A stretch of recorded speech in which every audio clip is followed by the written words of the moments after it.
Honey, I'm home. I got some gifts that came in the...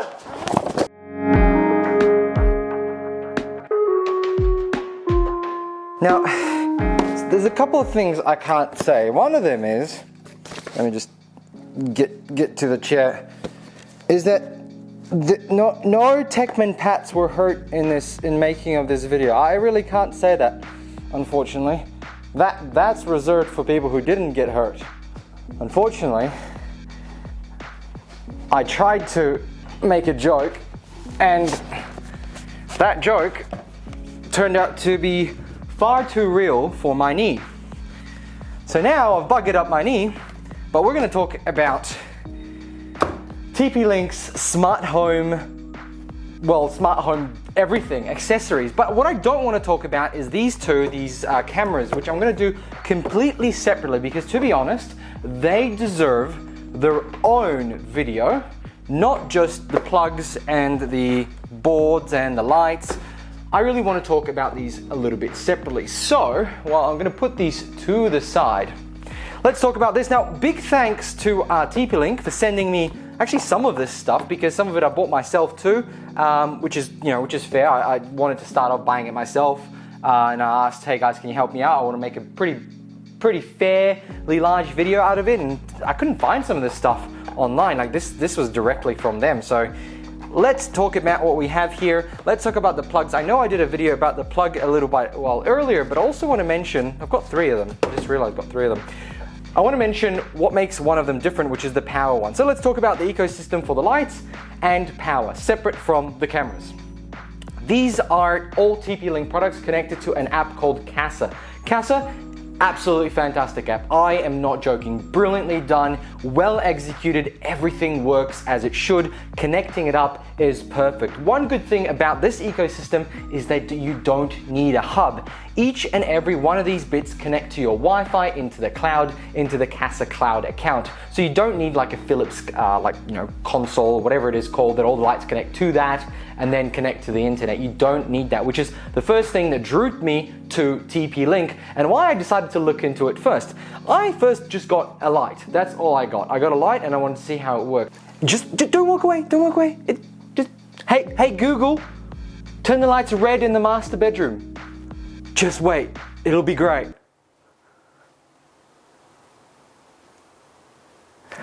And as you saw, they work. Obviously, the problem with that is that if you don't have your light switch on and you turn it off, you've removed the power from the device, and therefore when you turn it back on, it has to reconnect to the Wi-Fi, which is pretty quick, I'll give it that. But it's not as quick as you'd hope in regards to talking to it rather than flicking a switch. Now, this is a change of actual life that you have to do. You can't go around flicking the switches anymore. You leave it on and you'll ask your assistants to turn it on. Now, every time you walk out, don't use the switch, talk to Google, okay? Don't use the switch, the light switch, no more. The whole house, not allowed. That's the next thing, the Google Assistant. Brilliant, absolutely brilliant. Few clicks of the button, it connects to your Google Home, and from then on in, you can control every one of your devices. You can actually group them. And one thing I want to tell you, if you are having issues with grouping things and talking about a group, so like let's say a master bedroom or maybe an office where you put a lot of devices, Casa itself allows you to group things, but if you're going to do it through the Google Assistant, you need to make sure to group it in the Google Assistant, because that's what the Google Assistant looks for when you talk. I had this issue, I couldn't figure out why I couldn't get 2 lights on at the same time when using the Google Assistant. So that's a little tip. All right, let's take a look at the Google Home app.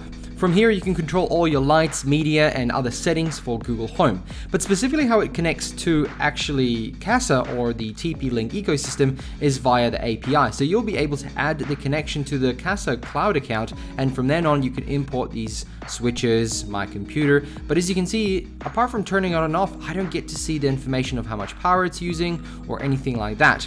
Unless there's a kitchen display, which is actually a Google product, you can see some bits and pieces of what it's doing. Now, with that in mind, you will need to create rooms for each of your devices in the Google Home ecosystem if you decide to use the Google Assistant to control your items. As you can see, I've got 2 lights under the master bedroom lights under the master bedroom, so there's a total of 3 devices, even the music. So when you say play music somewhere, it'll have to go to the master bedroom. Then we've got the office again with 2 lights and the office speaker, and then we've got the studio, which has the plugs and the studio lights. So therefore we can control all these items by saying something studio. You've got the cameras, and if you tap into the cameras, you can actually see that you can stream the video camera to a Chromecast or a smart display like a Google Hub Home Max or any other hub that has a screen. You can then add these to certain areas and create rooms and so on. This is a nice, useful way to make sure that your Google Assistant understands how to control the Casa devices. The fact that it's integrated into Google Home makes it very, very powerful. Now, the main thing about the lights is they are cheap. They're about $60, $50 to $60 to $70, depending where you buy them from. They are, however, as you saw, fully RGB in the sense that they can go through a multitude of colors, which means if you like your lights yellow or sort of that daylighty one, you can, or you can have them as cool white and it'll be absolutely brilliant too. You can tell it to do that. You can set the lighting. It has an inbuilt diffuser on the top, and you can dim it as much as you need. So in the evenings, I like to turn on the light, but just dim it a little bit, not to just, light up the whole room. Just a bit of light, get into bed, go to sleep, and works really, really well just by asking Google to do so. Okay, now let's look at the lights. Now, I've got a couple of lights here, but I just want to show you the one of the bulb. So I've got an office room light here. As you can tap into it, you can turn it on and off, which is really good. Works nice and quick. And you can do a couple of settings. So once it's on, we can check the brightness. We can lower it and make it higher. We can make it white or warm or whatever you want it to be. That's cool, that's white, and that's yellow. I personally like this, but I keep it at this because it is easier on the eye just around here.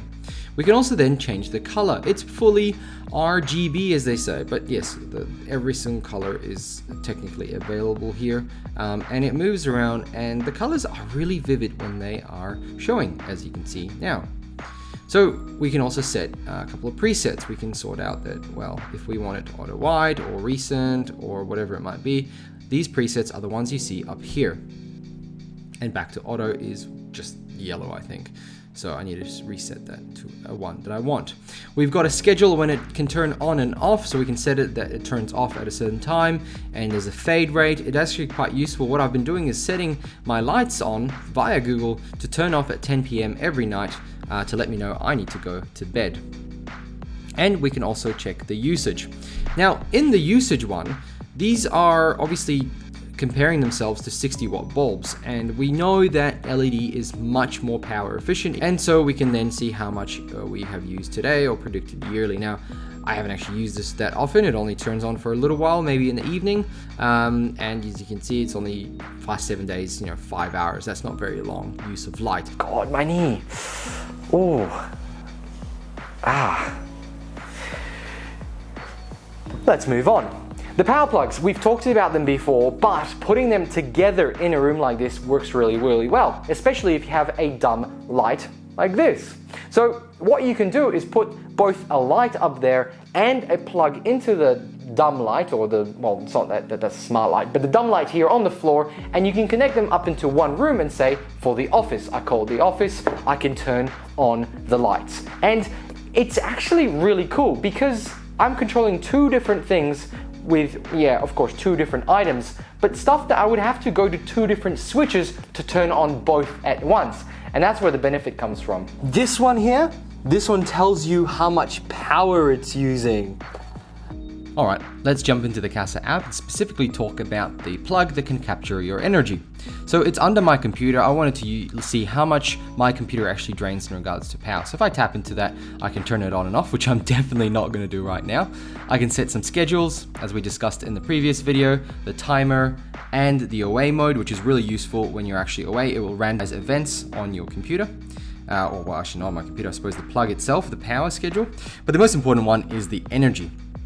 If you tap into that, you can see that today we are using 314 watts with a total consumption of 1.96 kilowatt hours so far in the past 7 days. It's been an average of 5.3 kilowatt hours and a total consumption of 7 days. So per week, I suppose, 37.3 kilowatt hours. And daily average is 4.3 with 77 in the last 30 days. Now, I haven't had this for 30 days. I think it's coming up to like 25.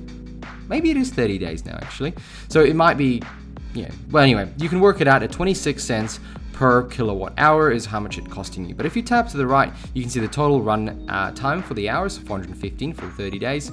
And on average, it's about 12 hours or so, or 23 hours plus 30 days and so on. This will give you a good indication of how much something is costing you. So for example, if you plug this into your fridge, and fridges as they age will take more power, will drain more power, and you'll be able to figure out if the fridge is draining a little bit too much and if it's time to get a new one. Another little nifty trick you might not have thought about with the TP-Link plug is to turn on your kettle before you go to bed and then set a schedule to turn it on when you wake up to have some hot tea. As you can see, it's not on. We go into the app, tap the switch to start, and the light is on, and the kettle is going to start brewing a tea. Well, actually just the water. You got to make the tea still. One thing you might find is that the plugs don't quite fit with other plugs. So sometimes you might have to wiggle it around, or sometimes you just won't be able to fit another one. That's a bit unfortunate when you've got a 2-space one like so. Talked about the lights, talked about this, and we've talked about that. Well, these are the same thing. The power board. This is basically 3 of these in one, and one of the cool things about it is it has a USB charger. That's really cool. You can't control that one, which is obviously a bit different, but the plugs here have all little switches on the plugs, so you can turn them on individually. Now there's not many. Before you go, this one is what I showed you before, but it's a whole power board. 3 of them, and you can switch them on and off. And then say, hey Google, turn off the studio plugs.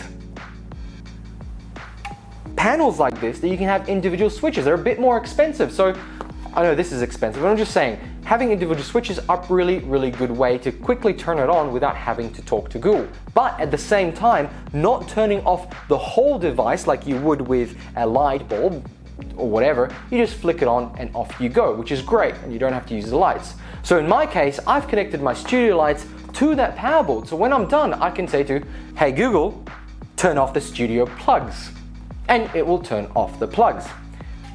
Now, turning 3 outlets off.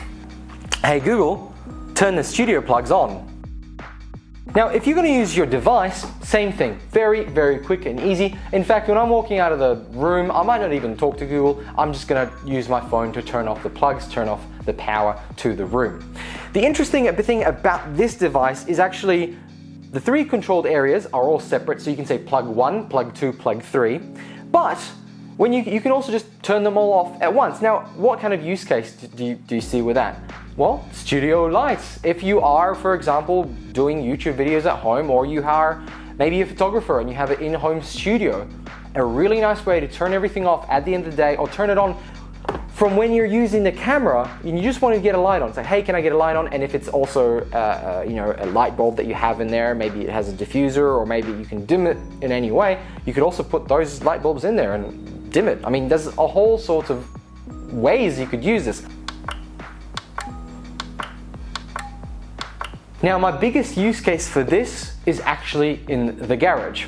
So if you've got multiple things on charge, you can chuck them all on this and turn them on, and when you leave the house or you want to charge it, just flick on your phone, set it to charge. As long as you put the batteries back onto it, like your drill, I've got a Ryobi drill, I forget to charge it all the time, but at least as long as I just put it away, I can always go, oh, I need to use the charger, I better just flick it on and leave it on, it'll charge. I'm actually really keen on that, especially on the fact that you can then turn the power off just in case. keep it safe, especially if it's in the garage. Garages get hot. You never know what could happen. This also does have RCA protection, which is another good thing. So all these can be scheduled, they can be controlled through the app with specific use cases. As an away mode, so if you're away, it'll randomly decide when to turn things on. Really, really great when you want to look like you're at home when you're on holiday, sometimes when you don't have anybody to look after your home. Hey Google, turn off the lights in the office. Just watch, just watch. So on summary, what I'm recommending is if you want to have a bit of a play with a smart system, this is probably the best way to get into it, and it's fairly inexpensive across the board of smart devices. And all I can say is that I'm very, very happy with the actual app.